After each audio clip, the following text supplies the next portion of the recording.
মেঘ ৰাশি জাতক জাতিকাসকলৰ ডিচেম্বৰ মাহৰ সম্পূৰ্ণ ৰাশিফল সিদ্ধান্ত আজিৰ ভিডিঅ'টোৰ যোগেদি আমি সুন্দৰভাৱে জানি লওঁ আহক। 1 ডিচেম্বৰৰ পৰা 31 ডিচেম্বৰলৈকে আপোনালোকৰ দিন কেনেধৰণে পাৰ হ'ব, কি সুযোগ সুবিধা লাভ কৰিব পাৰিব, সম্পূৰ্ণ জানিবৰ কাৰণে ভিডিঅ'টো শেষলৈকে চাবলৈ একেবাৰে নাপাহৰিব। যদি ভিডিঅ'টো ভাল লাগে লাইক এটা কৰি আমাৰ মনোবল বঢ়াব আৰু আপোনালোকৰ বন্ধুবৰ্গৰ লগত শ্বেয়াৰ কৰি তেওঁলোকক উপকৃত কৰিব।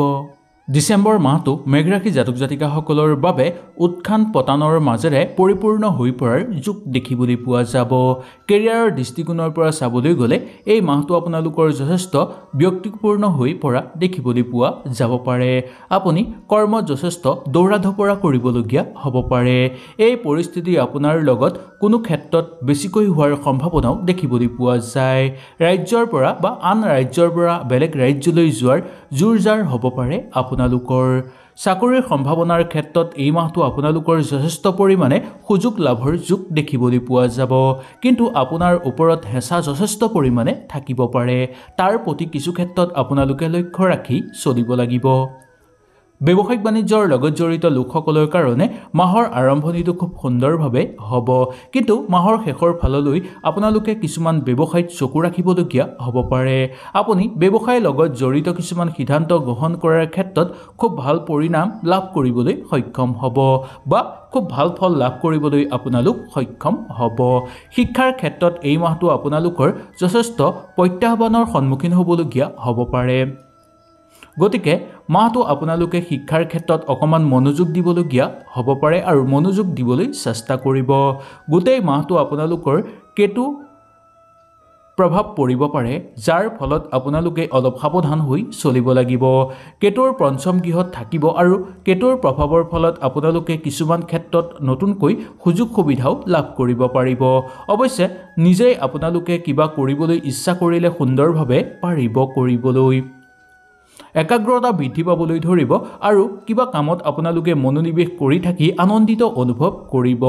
তাৰ পৰাও আপোনালোকে লাহে লাহে লাভৱান হোৱাৰ যোগ দেখিবলৈ পোৱা যাব। প্ৰতিযোগিতামূলক পৰীক্ষাৰ ক্ষেত্ৰত এই মাহটো সফল হোৱাৰ যোগ দেখিবলৈ পোৱা যায়। আপোনালোকে কঠোৰ পৰিশ্ৰম কৰিবলগীয়া হ'ব পাৰে কিছু ক্ষেত্ৰত। উচ্চ শিক্ষাৰ শিক্ষাৰ্থীসকলৰ কাৰণে মাহটো ভালেই পাৰ হ'ব। পাৰিবাৰিক জীৱনৰ ক্ষেত্ৰত এই মাহটো মোটামুটি ভালেই পাৰ হোৱা দেখিবলৈ পোৱা যাব পাৰে। ঘৰ পৰিয়ালৰ পৰিৱেশটো আপোনালোকৰ মধ্যম ফলাফল দেখিবলৈ পাব। কথা বতৰাৰ ক্ষেত্ৰত আপোনালোকে সংযম অব্যাহত ৰাখিবলৈ চেষ্টা কৰিব, নহ'লে সম্পৰ্কৰ ক্ষেত্ৰত সমস্যা সৃষ্টি হোৱাৰ সম্ভাৱনা আছে। সেই গতিকে সাৱধানতা অৱলম্বন কৰি আপোনালোকে চলিব। প্ৰেম আৰু বৈবাহিক জীৱনৰ ক্ষেত্ৰত এই মাহটো আৰম্ভণিটো কিছু কঠিন হ'ব পাৰে, কিন্তু মাহৰ মধ্যম ভাগৰ পৰা শেষৰ ফাললৈকে আপোনালোকৰ সেই সম্পৰ্ক অনুকূল হৈ পৰাৰ যোগ দেখিবলৈ পোৱা যায়। পৰস্পৰৰ মাজত ভুল বুজাবুজি উৎপন্ন হোৱাৰ সম্ভাৱনা আছে। প্ৰেমৰ সম্পৰ্কত আপোনালোকে কিছুমান কথা বতৰা কওঁতে সাৱধানতা অৱলম্বন কৰিব। ইয়াৰ কাৰণে এই মাহত প্ৰেম বিচ্ছেদ হোৱাৰো সম্ভাৱনা আছে। সেই গতিকে প্ৰেম কৰি থকা প্ৰেমিক প্ৰেমিকাসকলে এই মাহটো খুব সাৱধানতা অৱলম্বন কৰি কথা বতৰা পাতিবলৈ চেষ্টা কৰিব। বৈবাহিক জীৱনৰ ক্ষেত্ৰত মিলামিছা বৃদ্ধি পাবলৈ সক্ষম হ'ব বা মিলামিছা বৃদ্ধি পাব। সম্পৰ্কত প্ৰেম ভাল পোৱা বাঢ়িব, কিন্তু ঘৰৰ কিছুমান হেঁচাৰ ফলত আপোনালোকৰ কিছু হতাশা অহাৰ সম্ভাৱনা দেখিবলৈ পোৱা যাব পাৰে। আৰ্থিক জীৱনৰ ক্ষেত্ৰত এই মাহটো আপোনালোকৰ উত্থান পতনৰ মাজেদি পাৰ হোৱা দেখিবলৈ পোৱা যায়। গোটেই মাহটো আপোনালোকে উপাৰ্জন কৰি থাকিব পাৰিব, কিন্তু উপাৰ্জন যেনেকৈ হ'ব তেনেকৈ আপোনালোকৰ ব্যয় মাত্ৰাও বৃদ্ধি পাবলৈ ধৰিব পাৰে।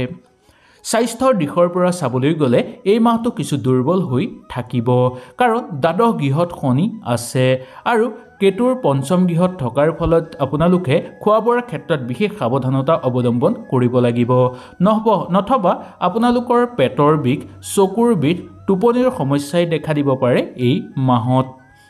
ইয়াৰ বাহিৰেও ঘৰৰ মানুহৰ স্বাস্থ্যৰ প্ৰতিও অকণমান লক্ষ্য ৰাখিবলৈ চেষ্টা কৰিব। বিশেষকৈ আপোনালোকৰ সম্পৰ্কীয় কোনো লোকৰ স্বাস্থ্যৰ অৱনতি হোৱাৰ সম্ভাৱনা দেখিবলৈ পোৱা যাব পাৰে। বাহন লোৱাৰ ক্ষেত্ৰত সাৱধানতা অৱলম্বন কৰিব লাগিব। আপোনালোকে যদি এই মাহত যান বাহন ল'ম বুলি বিচাৰি ভাবি আছে বা বহুলোকে এই মাহত যান বাহন ল'বলৈ চেষ্টা কৰে, যদি আপোনালোকে এই মাহত যান বাহন ল'বলৈ ভাবি আছে তেনেহ'লে খুব সাৱধানতা অৱলম্বন কৰিব। আপোনালোকে একো নিজেই সিদ্ধান্ত লোৱাটো উচিত নহয়। কাৰোবাৰ সহায়ত আপোনালোকে সিদ্ধান্ত ল'বলৈ চেষ্টা কৰিব আৰু বেলেগক আপোনালোকে ভালকৈ চাই বুজি ল'বলৈ দি তাৰ পিছতহে আপোনালোকে সেই সিদ্ধান্ত ল'ব বা বাহন ল'ব। বিশেষকৈ ছেকেণ্ড হেণ্ড গাড়ী কিনাৰ ক্ষেত্ৰত খুব সাৱধানতা অৱলম্বন কৰিব। এই মাহত যদি আপোনালোকে ৰাতি লঘুৰ আহাৰ খাব পাৰে তেনেহ'লে আপোনালোকৰ বেছি ভাল হ'ব বুলি মনা গৈছে। স্বাস্থ্যৰ দিশৰ পৰা ক'বলৈ গ'লে আপোনালোকে স্বাস্থ্যৰ প্ৰতি বিশেষকৈ অকণমান চকু ৰাখিব লাগিব আৰু বিশেষভাৱে চকু ৰাখিব লাগিব খেল ধেমালি কৰা লোকসকলে। তেওঁলোকে মূৰত বা ভৰিত আঘাতপ্ৰাপ্ত হোৱাৰ সম্ভাৱনা দেখিবলৈ পোৱা যাব পাৰে। সেই গতিকে আপোনালোকে কিছুমান ক্ষেত্ৰত অলপ সাৱধানতা অৱলম্বন কৰি স্বাস্থ্যৰ প্ৰতি চকু ৰখাটো দৰকাৰ। সামাজিক ক্ষেত্ৰত আপোনালোকৰ খ্যাতি বৃদ্ধি পাবলৈ ধৰিব। ৰাজহুৱা কামৰ বাবে আপোনালোকৰ দায়িত্ব আহিব যদিও সেই দায়িত্ব আপোনালোকে সুচাৰুভাৱে পালন কৰি ল'ব পাৰিব। ঘৰত যদি কিবা মাংগলিক অনুষ্ঠান অনুষ্ঠিত কৰিব আপোনালোকে বিচাৰে তেনে ক্ষেত্ৰতো আপোনালোকে সুন্দৰভাৱে অনুষ্ঠিত কৰিব পৰাৰ যোগ দেখিবলৈ পোৱা যায়। বন্ধুবৰ্গৰ লগত আপোনালোকে আনন্দিত অনুভৱ কৰিব আৰু নতুন বন্ধুবৰ্গৰ লগত চিনাকি হোৱাৰ যোগ দেখিবলৈ পোৱা যায়। জীৱনৰ এক দীঘলীয়া বাট আপোনালোকে বিচাৰি পাবলৈ সক্ষম হ'ব বা জীৱনত যদি কিবা দীঘলীয়া আধৰুৱা আপোনালোকৰ হৈ আছে সেই সকলোবোৰ আপোনালোকৰ ঠিক হৈ পৰিব। নিশ্চিতভাৱে আৰ্থিক ক্ষেত্ৰত আপোনালোকৰ উন্নত অহাৰ যোগ দেখিবলৈ পোৱা যায়। তথাপিও খৰচৰ প্ৰতি অকণমান আপোনালোকে লক্ষ্য ৰাখিব লাগিব। এই মাহটো আপোনালোকৰ সুন্দৰভাৱেই পাৰ হ'ব।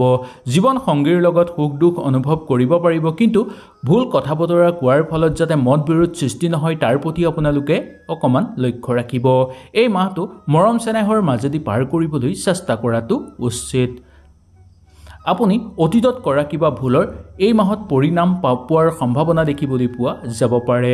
কোনো ব্যক্তিৰ লগত আপোনালোকৰ ভাল সম্পৰ্ক স্থাপন হ'ব আৰু তেওঁৰ পৰা বহু পৰিমাণে আপোনালোকে সহায় সহযোগিতা লাভ কৰিব পৰাৰো যোগ দেখিবলৈ পোৱা যাব। বৈবাহিক জীৱনৰ ক্ষেত্ৰত আপোনালোকে দূৰ ভ্ৰমণ যদি কৰিব বিচাৰে তেনে ক্ষেত্ৰতো আপোনালোকে দূৰ ভ্ৰমণ কৰিব পাৰিব। নতুনকৈ কিবা আধুনিক বস্তু আপোনালোকে যদি ঘৰলৈ ক্ৰয় কৰি আনিব বিচাৰে তেনে ক্ষেত্ৰত সুন্দৰভাৱে ক্ৰয় কৰি আনিব পাৰিব, কিন্তু দুই এজনৰ লগত ভালদৰে আপোনালোকে পৰামৰ্শ নিশ্চয় ল'ব। এই মাহত আপোনালোকে যদি দান দক্ষিণা কৰিব পাৰে তেনেহ'লে আপোনালোকৰ মংগল হ'ব। মেঘ ৰাশি জাতক জাতিকাসকলে এই মাহত এদিন হ'লেও যদি কোনো এটা সোমবাৰে শিৱ মন্দিৰত গৈ এগছি চাকি জ্বলাব পাৰে আৰু শিৱলিংগত আপোনালোকে পানী বা গাখীৰ নিবেদন কৰিব পাৰে তেনেহ'লে মহাদেৱৰ পৰম আশীৰ্বাদ আপোনালোকে লাভ কৰিব পাৰিব, যাৰ ফলত আপোনালোকৰ এই মাহত হ'ব লগা অমংগলবোৰ বা এই মাহত সাৱধান হ'ব লগা যিবোৰ বস্তু আছে সেইবোৰৰ পৰা পৰিত্ৰাণ লাভ কৰিব পাৰিব। জীৱনত চলি থকা আপোনালোকৰ সকলো সমস্যা সমাপ্ত হৈ পৰিব। জীৱন আপোনালোকে নতুনকৈ আৰম্ভ কৰিবলৈ সুযোগ পাব। নতুন নতুন সুযোগ সুবিধা আপোনালোকৰ ঘৰলৈ আহিব আৰু সুখ সমৃদ্ধি আপোনালোকৰ ঘৰত বিৰাজ হোৱা দেখিবলৈ পোৱা যাব।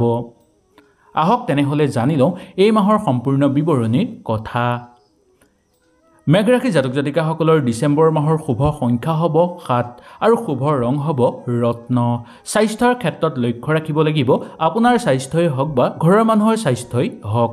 ধন সম্পত্তি উপাৰ্জনৰ বাট মুকলি হৈ পৰিব।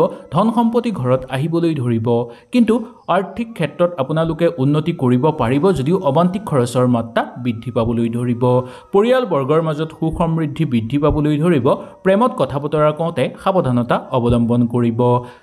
চাকৰিয়ালসকলৰ কাৰণে আগৰ মাহৰ তুলনাত এই মাহত কিছু উন্নত ফল লাভৰ যোগ দেখিবলৈ পাব। বৈবাহিক জীৱনৰ ক্ষেত্ৰত সুখ সমৃদ্ধি বৃদ্ধি পাবলৈ ধৰিব।